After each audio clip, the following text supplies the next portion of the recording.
بسم اللہ الرحمن الرحیم۔ ایک غلط شخص سے ملا دھوکہ 10 صحیح انسانوں پر اعتماد کرنے کی راہ میں رکاوٹ بن جاتا ہے۔ صبر ہوتا نہیں ہے، صبر کیا جاتا ہے، اور صبر یہی ہوتا ہے کہ اپنے اندر مچلتے ہوئے طوفان کو خود میں تھام کر اس کو ختم کرنے کا انتظار کیا جائے۔ اپنی شدتوں کو خود میں اس طرح قید کر لینا کہ معاملہ صرف اور صرف اللہ کی عدالت میں چھوڑ دیا جائے۔ ہر وہ شخص بے وفا ہے محبت میں جو نماز نہیں پڑھتا، جو اپنے خالق اپنے رب سے وفا نہیں کر سکتا، وہ بھلا تم سے کیا وفا کرے گا؟ ضروری نہیں جو کچھ اللہ نے تم سے دور کر دیا وہ آپ کے لیے برا ہی ہو، عین ممکن ہے آپ وہ خیر ہوں جس کے وہ لوگ مستحق ہی نہ ہوں۔ ممکن ہے اللہ نے تمہارے لیے گرنے کے بعد زندگی کا پلان بنا رکھا ہو۔ تمہیں اندازہ بھی نہیں ہوتا اللہ پاک تمہاری اکثر خواہشات کو رد کر کے تمہیں کتنے عذاب سے بچا لیتا ہے۔ ہم بھی ہیں کسی کیف کے اصحاب کے مانند، ایسا نہ ہو جب آنکھ کھلے وقت گزر جائے۔ جو شخص کسی طور پر بھی حضور اکرم صلی اللہ علیہ وآلہ وسلم کے لیے ادب میں کمی کرتا ہے، اس کے ساتھ کھانا تو کیا، اسے دیکھنا بھی منع ہے۔ جس کی عبادت منظور ہوئی ہو وہ سب کے لیے رحم مانگے گا۔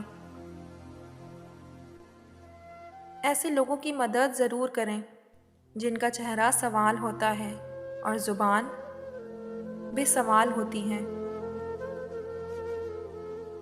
خاک ہو جائے وہ مرتبہ جو دوسروں کے لیے مفید نہ ہو۔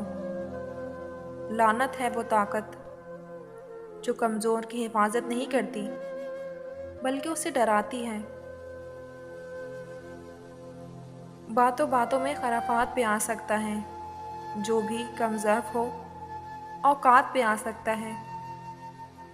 اتنا مغرور نہ بنو، سامنے تاریخ بھی ہے، بانٹنے والا بھی خیرات پہ آ سکتا ہے۔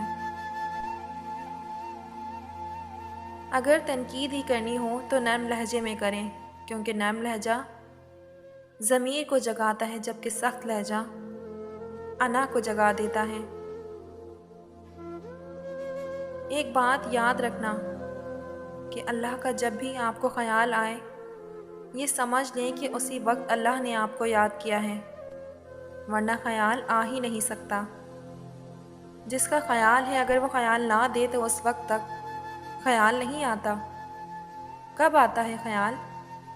جب اللہ تعالیٰ مہربان ہو تو آپ کے دل میں اللہ تعالیٰ کی یاد آتی ہے، پہچان نہیں ہوتی، بس یاد آتی ہے۔ غم کی بڑی کارروائی یہ ہے کہ غم تمہیں بہت ہی نرم کر دیتا ہے۔ اگر غم نہ ہو تو انسان پتھر بن کے رہ جاتا ہے۔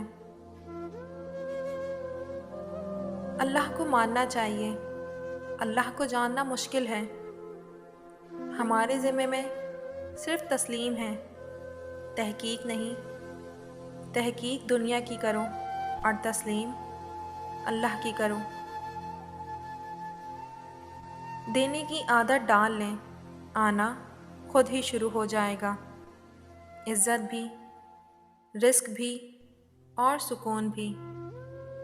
جب آپ کی عبادت کا اثر عبادت گاہ سے باہر کے معاملات میں نظر نہ آئے تو سمجھ جائیں آپ کی عبادت عبادت نہیں بلکہ عادت ہے۔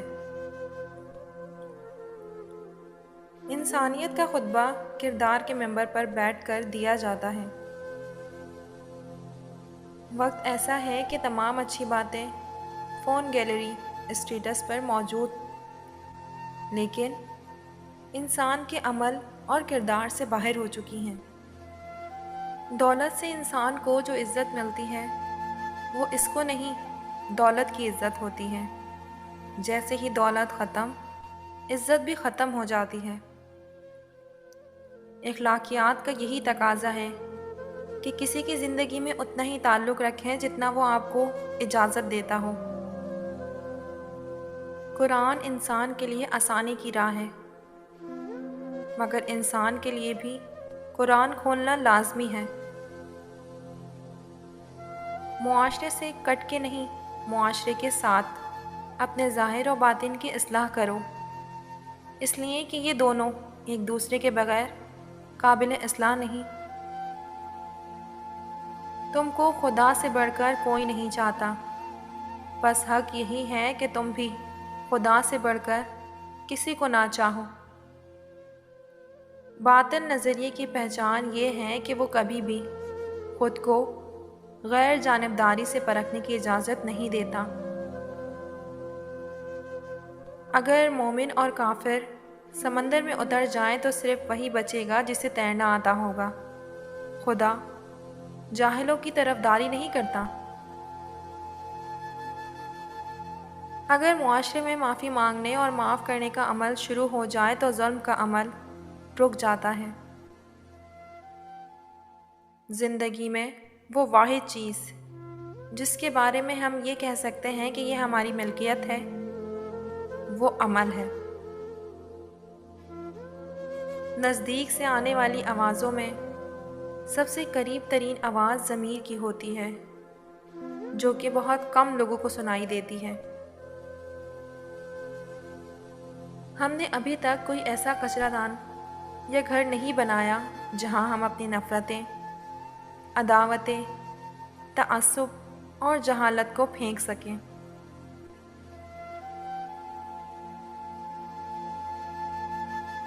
شر کو شر سے رفع کرنا اگرچہ صحیح بات ہے، مگر شر کو خیر سے رفع کرنا نسبتاً احسن ہے۔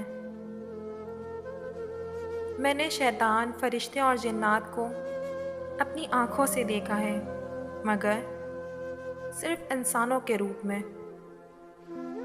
جزاک اللہ۔